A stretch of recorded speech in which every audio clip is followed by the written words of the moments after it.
Zaman Orde Baru aja nggak bisa nurunkan penumpang di atas atap KRL. Ayo, betul kan?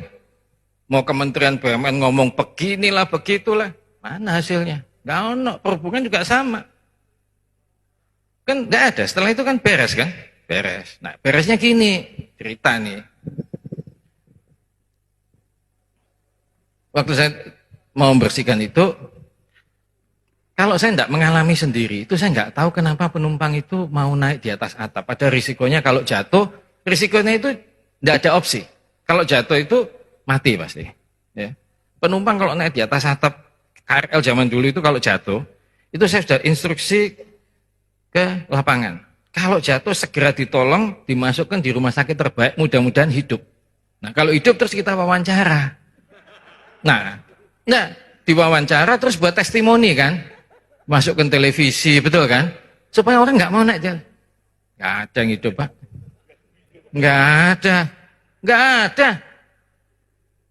Betul. Kalau jatuhnya itu di daerah UI, Pondok Cina segala itu dimasukkan ke rumah sakit Pondok Indah. Kereta api itu biayain berapapun, mau operasi apapun dibiaya penuh. Nggak hidup juga, lewat. Nah, apalagi kalau kesetrum.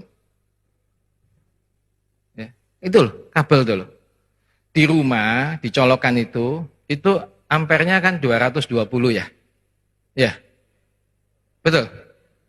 220 volt kan? Ya. Kalau di listrik kabelnya kereta itu, listrik aliran atas itu bukan 220, itu 1500. Ya, jadi kalau Anda pegang harus meninggal. Harus. Enggak, kalau enggak Anda pasti menyesal. Anda enggak meninggal itu pasti. Nah,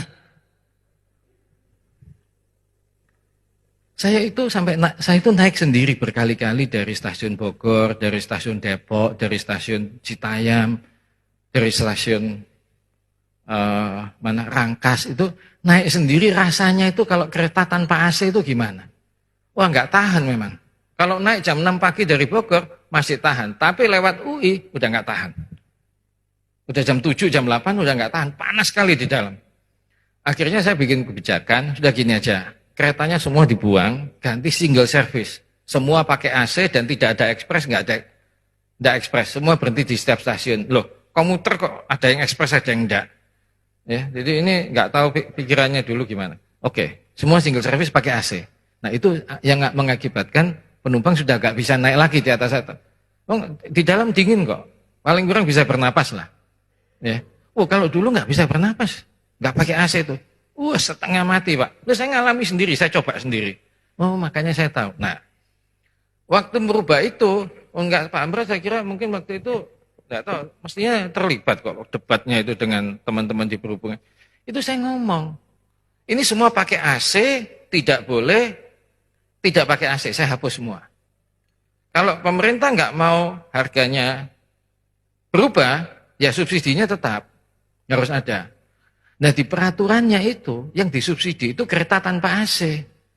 Wah, saya jelaskan waktu itu Menteri Perhubungannya Pak Freddy Numberi, saya jelaskan, Pak, gini loh, zaman saya kecil, kalau Bapak baca iklan baris di Kompas atau di pos kota itu disebut, dijual Toyota Corolla tahun 1973 warna kuning. Nah, ada tulisannya AC garis miring R radio garis miring T itu T, Pak.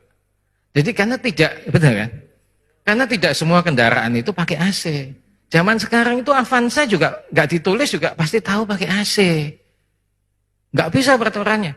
Ya, saya ngotot harus dirubah. Kalau nggak mau ya nggak apa-apa. Harga tiketnya saya naikkan terus.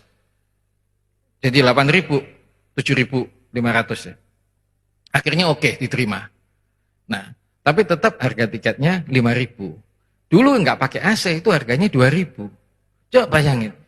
Transportasi umum merubah dari 2.000 ke 5.000 itu luar biasa loh ributnya, mestinya. Tapi nggak ribut kan?